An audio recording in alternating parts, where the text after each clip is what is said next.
Bonjour à toi, c'est Céline Biloc. Alors, la vidéo du jour porte sur un sujet qu'on peut entendre pas mal dans les milieux spirituels, qui serait que la vie voudrait. Donc, c'est un peu une expression que j'entends beaucoup. Donc, la vie veut. Je ferai ce que la vie veut. Euh, je...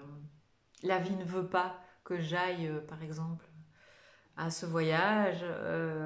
La vie veut ou ne veut pas.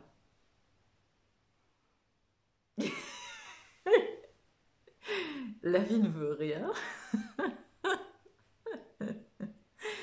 Et surtout, ça part de l'idée que quelque part, il y aurait d'un côté moi, donc un toi, et de l'autre, la vie. Et que donc, il y a séparation entre ce qui serait ce moi et ce qui serait la vie. Dans une perspective un peu plus large, plus éveillée, il n'y a pas la vie qui. Il y a juste conscience. Toi, conscience, qui va t'expérimenter et qui va te proposer tel type ou tel type d'expérience. Il n'y a pas une vie à l'extérieur qui dicterait ce qu'il faut ou ne faut pas faire. Ça n'existe pas. C'est juste une création du mental, sans doute un peu élaborée en effet, mais qui n'a pas de sens.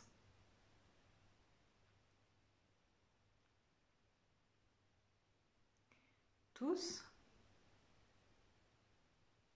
nous nous créons les conditions pour aller vers l'éveil.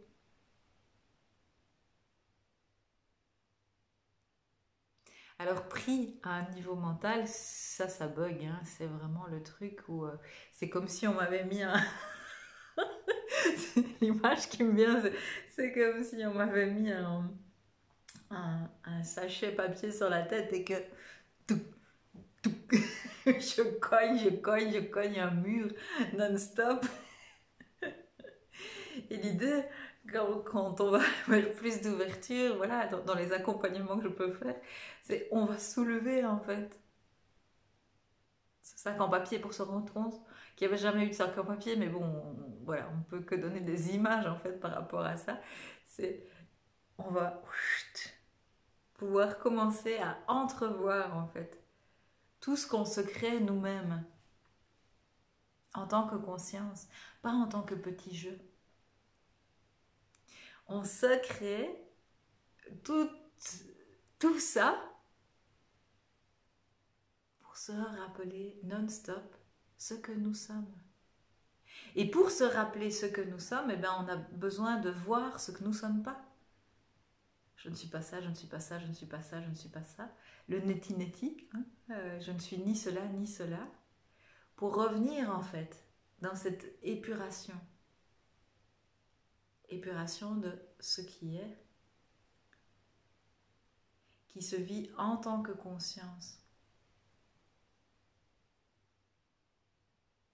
Et donc, de ce point de vue-là, il n'y a pas la vie qui serait là, on va le mettre en visible, la vie qui serait là et qui serait à l'extérieur, quelque part, d'un moi illusoire et qui me montrerait. Et non, je me montre non-stop. En tant que conscience, ça se montre non-stop. Alors oui, c'est pas confortable, hein, parce que ça montre les limitations, ça montre les conditionnements, ça montre les croyances, ça montre...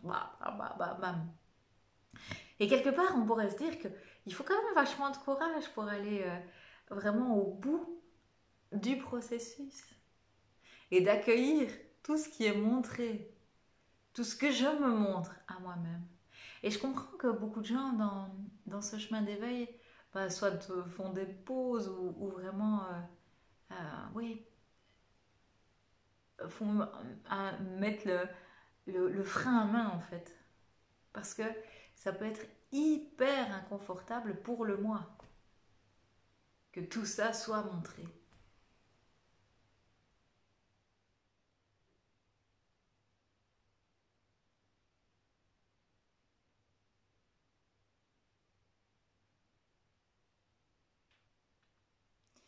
Mais ce qui est sûr, c'est que c'est jaillissant à chaque instant. Et ce jaillissement, il est là que tu recherches quelque chose ou pas. Que même tu aies conscience d'éveil ou autre, on s'en fout, ça ne change rien. Le jaillissement, il est là de la même manière. Que tu aies lu 25 bouquins ou rien du tout, ou 2000, ça ne change rien.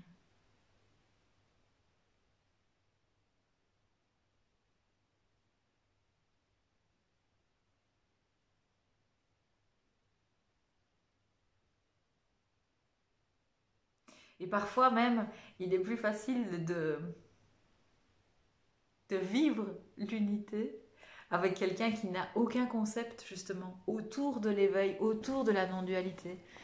Parfois, les gens qui ont cherché pendant de nombreuses années, mais ils sont enfermés dans... Ils ont remis un gros sac sur leur tête, en fait, de concepts ou de croyances, et donc c'est difficile de se rencontrer vraiment. Parce qu'il y a tout un bazar qui éloigne, en fait, de ce que nous sommes vraiment. Qui n'est pas un concept. Qui même est difficile à mettre en mots.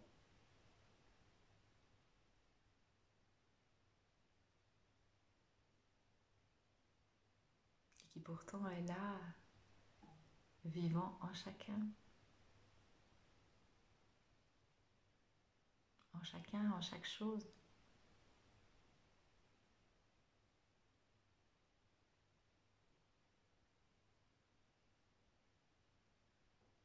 Il n'y a pas de différence entre toi ou ça.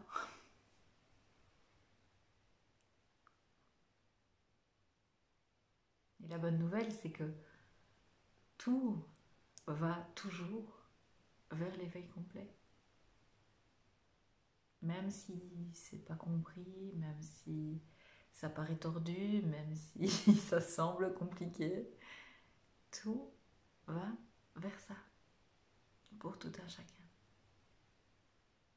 Que ce soit conscientisé ou non.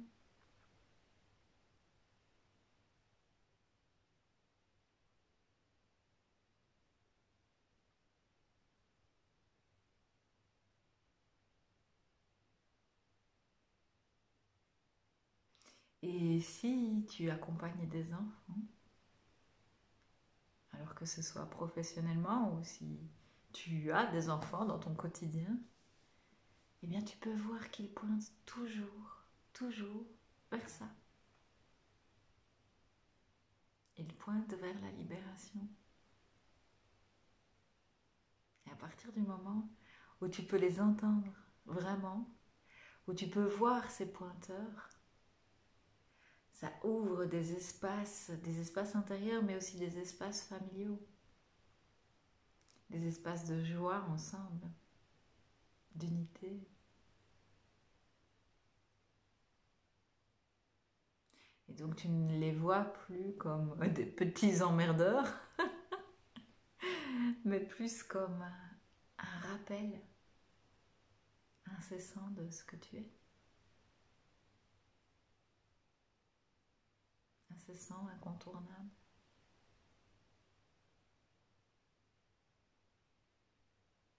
Qui te montre ce qui est là en toi à ce moment-là. Surtout pour les plus petits, les bébés, ils vont capter une vibration de ce qu'on vit, qui vont nous rendre en fait.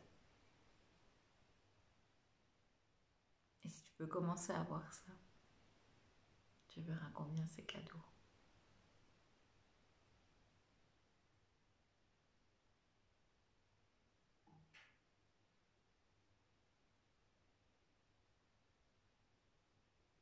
Tout concourt toujours à l'éveil complet. Et s'il y a apparition de dons, de machins, de trucs, de clairvoyance ou autre, ok. Ce sont des phénomènes qui apparaissent, c'est tout. Non, ça peut être sympa, hein, mais ça ne s'arrête pas là. Parce qu'en fait, ça ne s'arrête jamais. L'approfondissement, il se fait dans, dans cette expérimentation, dans ce quotidien.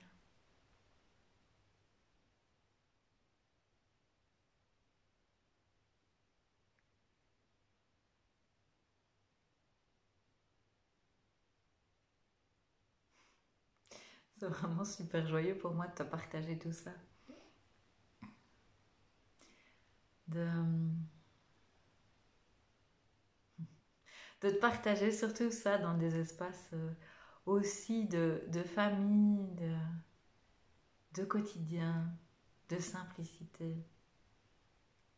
Vraiment dans la simplicité.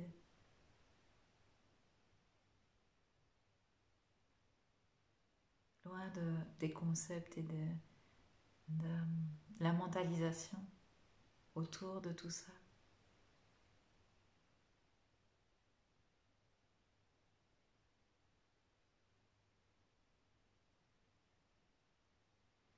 Et de plus en plus d'enfants qui arrivent sur Terre, eh bien, ils viennent aussi pour se vivre avec des parents prêts à s'ouvrir complètement.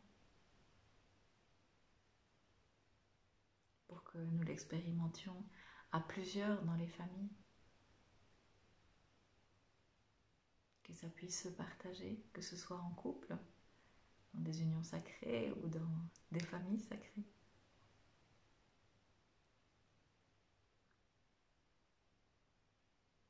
On peut se rappeler au quotidien quelle chance on a d'être ensemble dans cette expérimentation.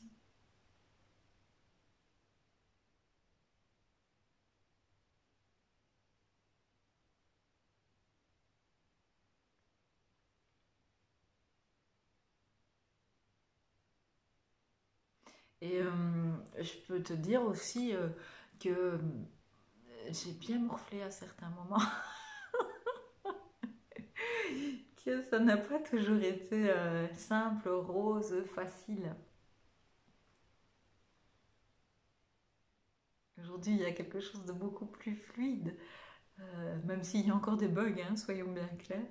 Il y a quelque chose de beaucoup plus fluide aujourd'hui, parce que ça a à chaque fois été des possibilités pour moi de revenir à l'intérieur, d'aller voir plus loin, voir là où les enfants pointaient, là où il y avait encore des croyances, des limitations chez moi, là où je pensais devoir être une mère de famille par exemple, famille nombreuse en plus, là où oui, il y avait quelque chose de l'ordre du rôle qui venait encore résonner à l'intérieur et qui n'était pas vivant. Parce que les rôles, les fonctions, tout ça, c'est enfermant. Et la vie que nous sommes, ce que nous sommes, a bien envie de se vivre au-delà de tout ça.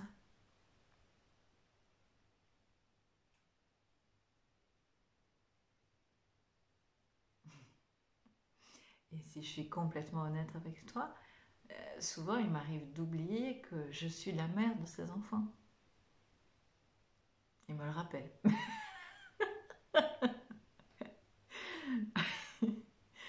Et je peux te le dire en toute légèreté, parce qu'il y a zéro problème à ça en fait. Au plus chacun de nous se vit en tant que conscience libre et au plus nous pouvons interagir ensemble de manière simple, fluide, sans attente.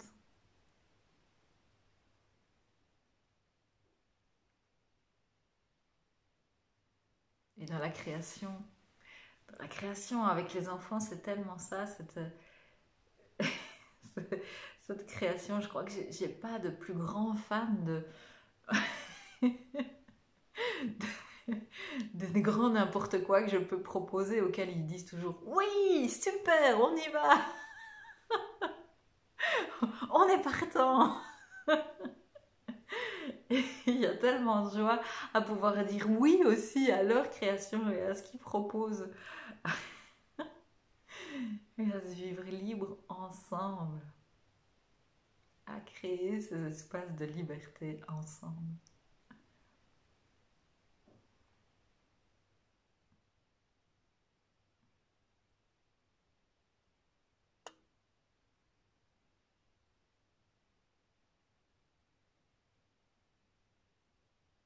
Voilà, je te souhaite le meilleur et à bientôt.